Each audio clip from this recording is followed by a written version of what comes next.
Thank you for joining us. New from the investigative unit tonight, a man who was released from Elayn Hunt Prison was found dead a day later, miles from Baton Rouge, where he was supposed to be. His family had arranged with the prison to have him placed at a group home that was equipped to deal with his mental health issues.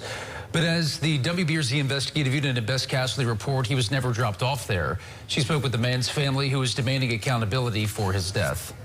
Well, Michael, Traylon DeVille's family was told he would be dropped off at the group home upon his release, and that they would be notified when it happened. Well, they weren't, and the next news they got about Traylon was that he was dead.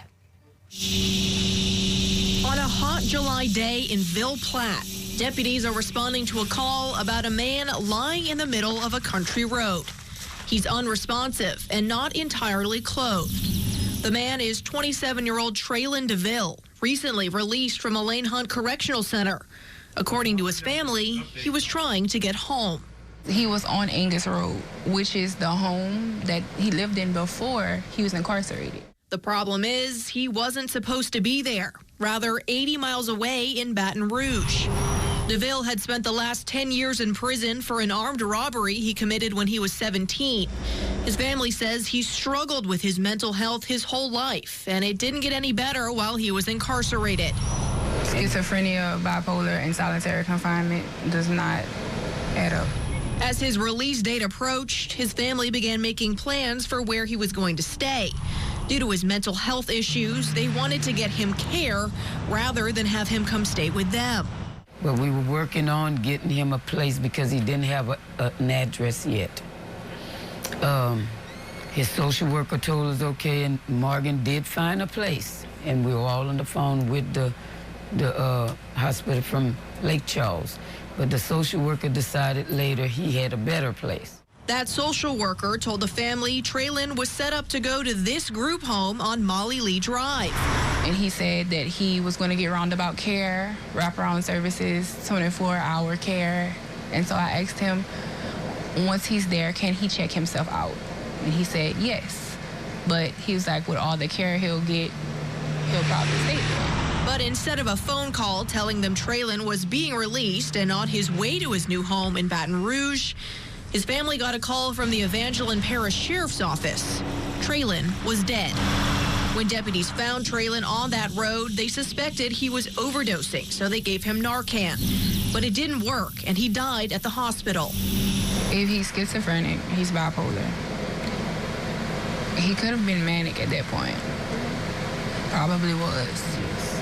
And most law enforcement agencies are not equipped to deal with mental health patients. The family needed answers.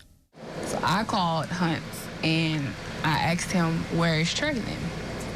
He said he was at a group home on Molly Lee Drive in Baton Rouge. And so I told him, he's not going to get any care, sir, because he's dead. So he put me on hold for about 5 seconds, and I could hear him discussing with other people in the background that Traylon was dead. And he came back to the phone and he said, I'm going to have to let you go. And that was it. Didn't get a call since. Nothing. With no answers from Hunt, his family was left to piece together what happened between his release and his death through his belongings collected at the hospital. This is his release paper. Among them, a bus ticket from Baton Rouge to Lafayette.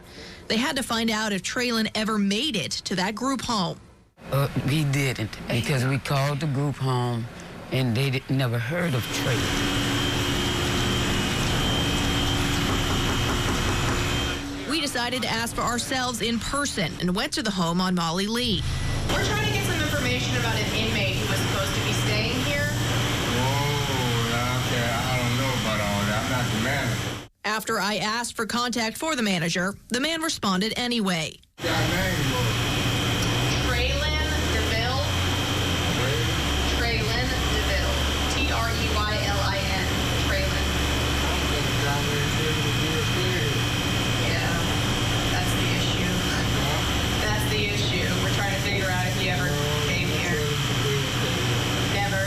Despite no cause of death from the coroner yet, Traylon's family says there are 2 reasons why he died.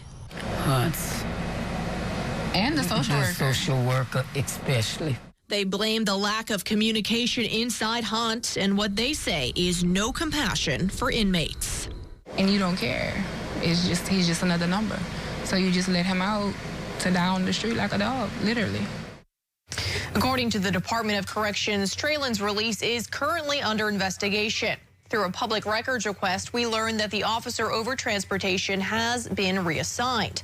In Evangeline Parish, I'm still waiting for the sheriff's office to send me the results of his autopsy.